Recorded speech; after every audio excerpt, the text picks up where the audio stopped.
Talkin' Country. You're listening to Talkin' Country with Paul Taylor. Hi, welcome to my channel, Talking Country, where we'll be chatting to the stars of country music from around the world, whether it's in Nashville, Australia, UK, Ireland. You'll get it here first. If you like us, subscribe and give us the big thumbs up. Hopefully you enjoy it.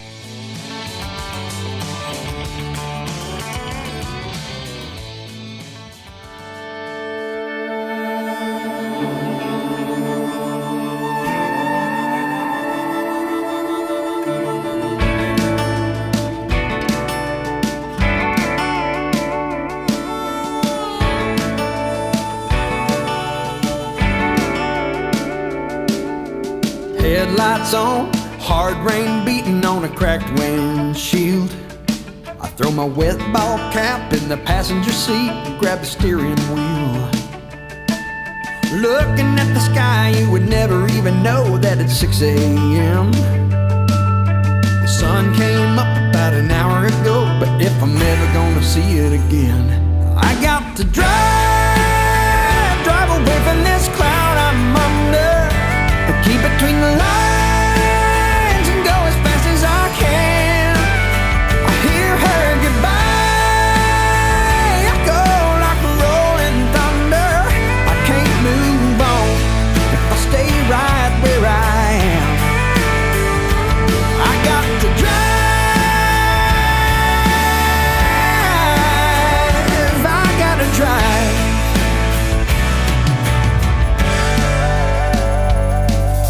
Speeding past the church, the Main Street Sonic, and the football field. Everything here's got your memory on it, and it always will. We were born and raised on this sacred ground, and I thought we'd settle down here. It's killing my heart seeing this small town getting smaller in the rearview mirror. I got to drive away from this cloud I'm under. Keep between the lines and go as fast as I can. I hear her goodbye, I go like a rolling thunder. I can't move on if I stay right where I am. I hear mama say if you run away, you'll be running for the rest of your life. But if I don't leave now, I don't see how I'm gonna make it through another night. Got to drive. I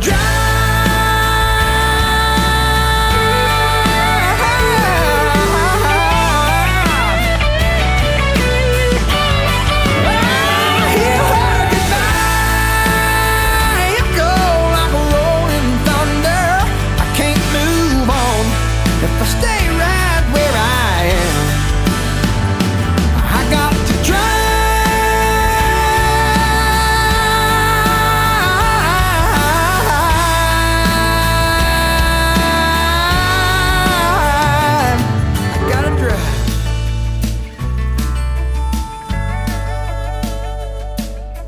Headlights on, hard rain beating on the cracked windshield. It's a brand new single called Drive by Tom Yankton, who's on the line now, all the way from Arkansas. How you doing, mate?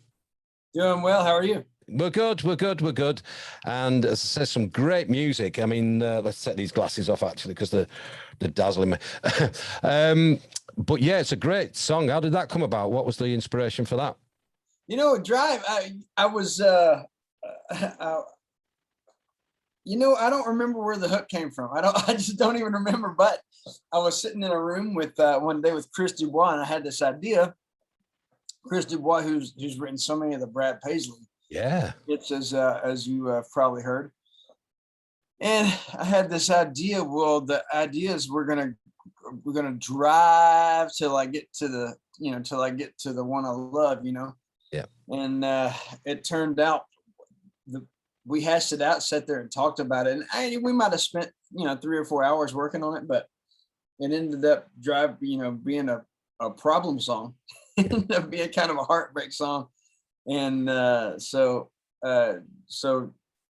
imagine she left, and because she left and the relationship is over, now I've got to drive to get away from this town that we made so many memories in. And I think it's a story that a lot of people could probably relate to, because there's always, if you live long enough, you're going to have a broken heart over something or somebody.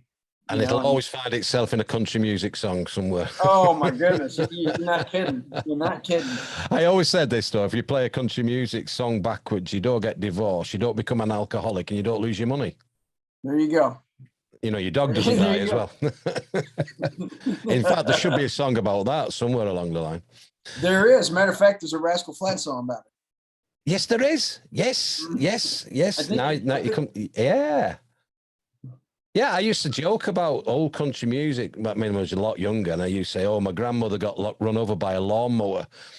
And somebody said to me, and I actually found there is a song called "My Grandmother Got Run Over by a Steamroller." Oh my goodness! Back in terrible. The 40s, 50s. Yeah, who writes this stuff? Country dudes. I guess so.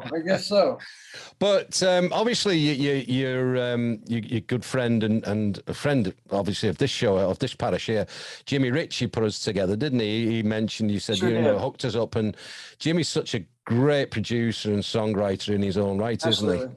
Absolutely. What a really just a cool guy, incredible talent, and the stuff he comes up with, producing, casting a band for the production of an album, helping you make decisions for what's right for, songwriting and making music. It's art, man. And so he's just a great guy to work with you and find out what you need to take the steps to go forward with your music. And he's just been the perfect producer for me, because he's been able to kind of figure out what I'm trying to do, but at the same time take what I'm trying to do to another level that I could not have taken it to on my own. He's just brilliant. So I'm hoping to meet him actually in January, because we were just speaking a little bit off air then that one of his other artists, Eleanor Springstake, who's been in fact, she's been interviewed on Wednesday here again.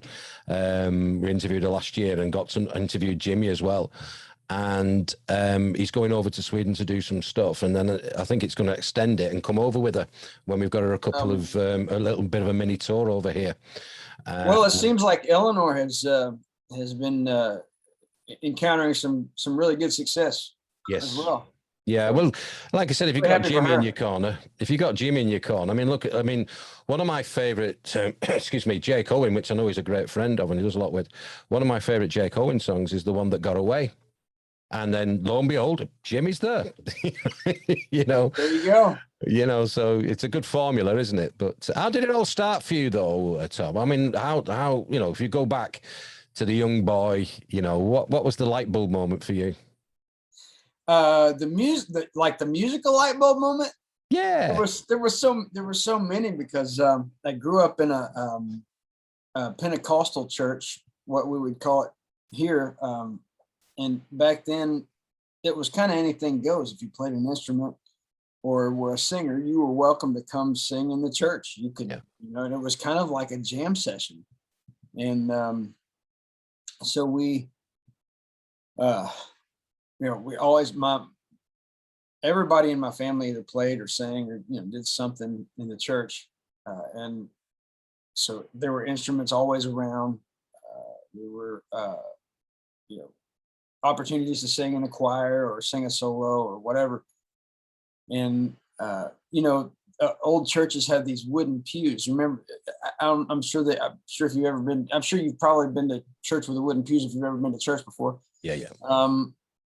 And we had one pew at our church that was dedicated just to guitar players. And you might have 6 or 7 guitar players all playing at the same time, just acoustic guitars. It would be like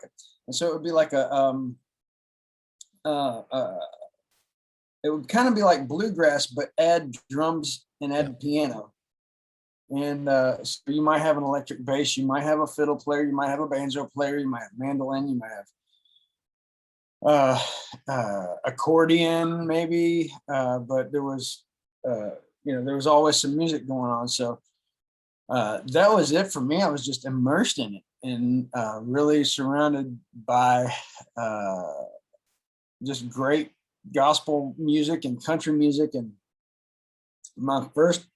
initially my favorite first singer was a guy named Kenny Henson, who was a gospel singer, and he kind of had all the had a bunch of the, if you could imagine a hybrid of a bunch of the qualities of like George Jones and Merle Haggard and Johnny Paycheck and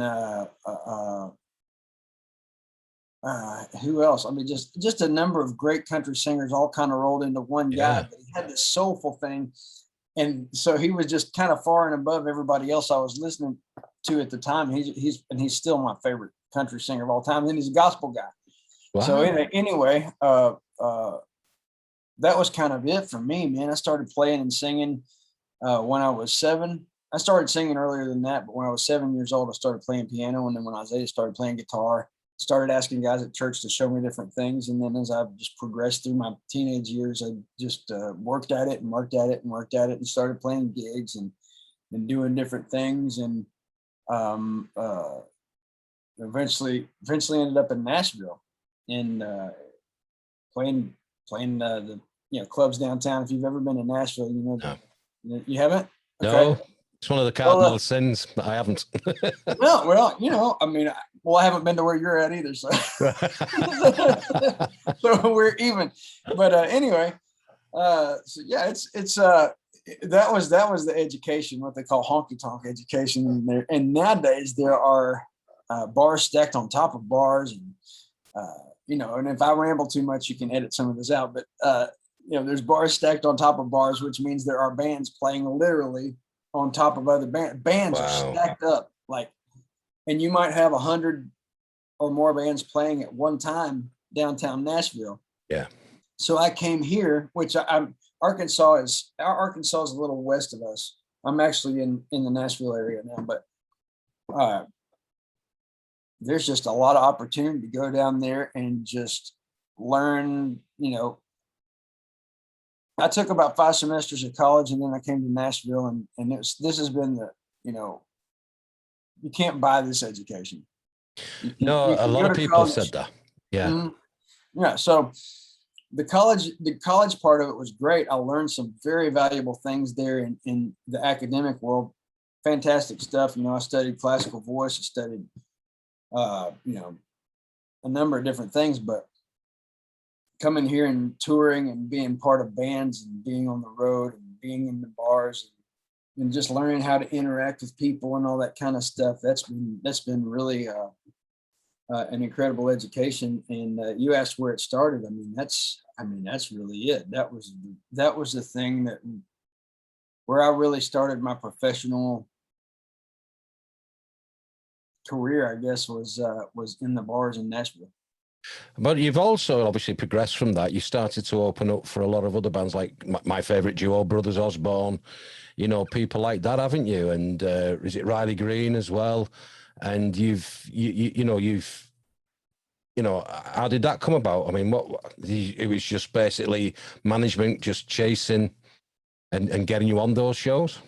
Well, the way I ended up opening for some of those guys, we won this contest called the Pepsi Southern Original back in May. And so that put us on a festival opening up for some of those guys. And then I had already toured with Rascal Flatts as a band member, and worked with guys like Colin Ray, and I even played a few dates with Ray Lynn, and it's just been a bunch of different relationships. Working, you work with a band, and then they know somebody that needs a guitar player or a singer or whatever, and then they call you and hire you, and you're just trying to survive. And in the course of trying to survive, you end up playing all these gigs that lead on to bigger and better gigs. And if you keep trying to do a good job and you keep showing up and doing what's asked or what's required for the, and kind of feeling things out and figuring out what the needs are and filling the needs and doing a good job, and people keep calling and things get better and better and better, And I was quite fortunate. I saw Colin Ray a few years ago now, but it was like a holiday camp, like chalet, like sort of, where families go, but it was a country music week, and he was there, and he had a UK band backing him. And I think that's probably poignant with Arkansas, with Little Rock as well, isn't it? Sort of that, Yes. yeah, I mean, what a song that is. Yes. You know, He's a fellow Arkansan for sure. Yeah, brilliant. It's so amazing. And like I said, Rascal Flatts as well, opening up for those guys. And I mean, they can hit notes under the voice that, you know, some of my friends over here, they were in a band called the Pauper Kings, and they were signed up by Rascal Flatts. They were recording in their studio for a number of years, really. And I don't know what happened. I think the band disbanded, actually. It didn't really take off. But they toured with Rascal Flatts in Scandinavia and things like that, you know. Oh, wow. Nice. Yeah. It's a big hotbed of music over in Scandinavia as well. It's cool. So basically, right, okay, so you've got this, you've got tracks going on. What's around the corner for you? Because you've had a little bit of success, haven't you? You've been on Netflix as well, haven't you? I had a song in a show on Netflix called Sex Education, and It's a song called it's on all the streaming platforms. It's called Home Ain't Here, and I had that song on there, and I also had a couple songs in Bad Moms Christmas. Just an opportunity. Some of those opportunities just seem to come out of nowhere when you're in the right place at the right time. So there's so many artists that I've interviewed over the last year, though, who've had songs either for Yellowstone, you know, on Netflix and things like that. And it's great because, like I said, it's not just the streaming platform of like Spotify, Deezer, etc. You've got the film and the TV genre. You know, there's some of the more independent artists that I've interviewed, and I'm listening to the music and I'm going, yeah, I can see that in a cop show in Netflix, going through the forest. You know, I can see that, you know, and it's great that there's those other opportunities. But before we finish, there's a question that I ask all my American guests, and it's the monument question. It's Mount Rushmore, which you have 4 heads of your history carved around it. Everybody knows that. But you have a chisel and you think, hang on a minute, I want to replace those with people that's inspired me throughout my life. Who would those 4 people be that you're replacing on Mount Rushmore? All right, I'm going to start with 4 and work back to number 1, okay? And you're talking about musically speaking? Entirely up to you. Entirely, okay. Well, okay. Wow, okay. Well, that's a good one. I did pinch it off somebody, but I can't remember who now. But I'm not going to take all the credit for it. But I ask everybody, and they go, "Oh, yeah." That's a very good one. It's a very good one. You know, man, it's very difficult. Okay, let me try and steer you. Right? It's very cool. I mean, I want to say that first, you know, I told you my first musical influence was probably Kenny Henson. And then I want to say Jesus Christ. And then I want to say my mother. And then I want, you know, I mean, if I'm just spitting them out, then I want to say Merle Haggard. There you go. Then I want to say number 5, John Fogerty. And then I want to say number 6, Steve Perry. And I want to say number 7, Ronnie Dunn. You know what I mean? So, well, you've got the chisel, you can crack on. You know, you've got the mountain. So I think Darryl Worley said, hang on. I said, well, you've got the chisel. I think you did about 7. But there's a lot of people, there's a lot of repetitive, which is really good. And it means that it's all in, you know, in a lot of people's lives. Obviously, you know, Jesus Christ is, you know, that's a big one that comes through. Merle Haggard on the same mountain as Jesus Christ. That's a talking point right there. But you've got Merle Haggard, you've got Jesus Christ. I tell you what, John Fogerty, yeah, good shout. Really good shout. I love John Fogerty. He had some swampy stuff that really lent itself to country music, in my opinion. But Steve Perry, yeah. It's you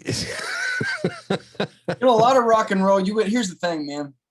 I love Journey. I love Journey. Yeah. I love him on his own. But have you seen the Asian guy who actually replaced him in Journey? Yeah, he's fantastic. Absolutely fantastic. Yeah.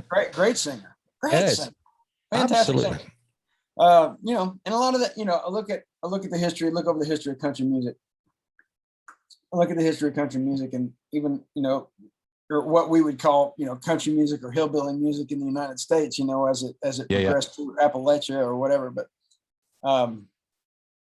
late 1800s, early 1900s. Well, let's start in like the 20s and 30s with Jimmy Rogers and the Carter Family. You want to start there. I mean, there's like any number of, if you don't go back to those guys like Jimmy Rogers and Louis Armstrong, like country and jazz, then you don't have the rock and roll today. No. You don't have the guys like John Fogerty and Steve Perry.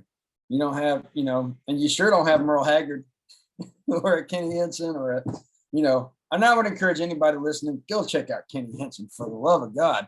I mean, talk about and if I had a higher mountain to put Jesus on, I would, but I've only got one mountain. So there you go. There you go. Well, there you go. That's brilliant.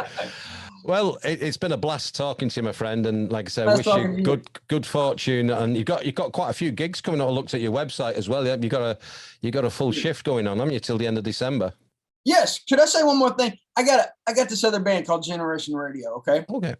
There's a guy named Jay DeMarcus from Rascal Flatts. He's the founding member of Rascal Flatts. Bass player. Yeah. Bass player. Yeah. Bass player, keyboard player. There's also Jason Sheff, who was the lead vocalist, a longtime lead vocalist of Chicago since 1985. Yes. There's also Dean Castronova, who's the drummer of Journey and current drummer of Journey. There's also Steve Ferroni from Tom Petty and the Heartbreakers. There's also Chris Rodriguez, who plays with Kenny Loggins, and we all have a band called Generation Radio, and we're playing the hits from all these bands we've played with. Okay, and if you get a chance to check that out, generationradio.com. I don't know if we'll be playing over in your neck of the woods in the next year or so, but you get a chance to check us out online. I would love to put in a plug for that too. Those are great guys to really be involved with. So. Your website, what's your website? How would people catch your music? You can find all that stuff on tomyankton.com, and then probably find a link on there to Generation Radio band. Oh, that's amazing. I'm going to look that up. Definitely. I'm going to play some of that stuff. Definitely. Because it sounds like my kind of music. Put it all in a blender, mix it up. Yeah, man, it's just a bunch of different things. So we're kind of just and then when I go out on my solo shows, I'm playing not only my music, but I'm playing music from some of the artists that I've that me and my band have worked with over the years. So if you get a chance to get out to a show, hopefully, who knows, maybe we can get over where you guys are at. Always drop me a line. If you're coming over these shows, we'll certainly get you a couple of nights over here. I would love that. I would love to come play for you guys. And if you're ever in the States, look me up. I'd love to give you a tour in Nashville. Absolutely. You take care. Have a great day and safe travels, my friend, and stay safe. All the best, man. Take care. All the best to me.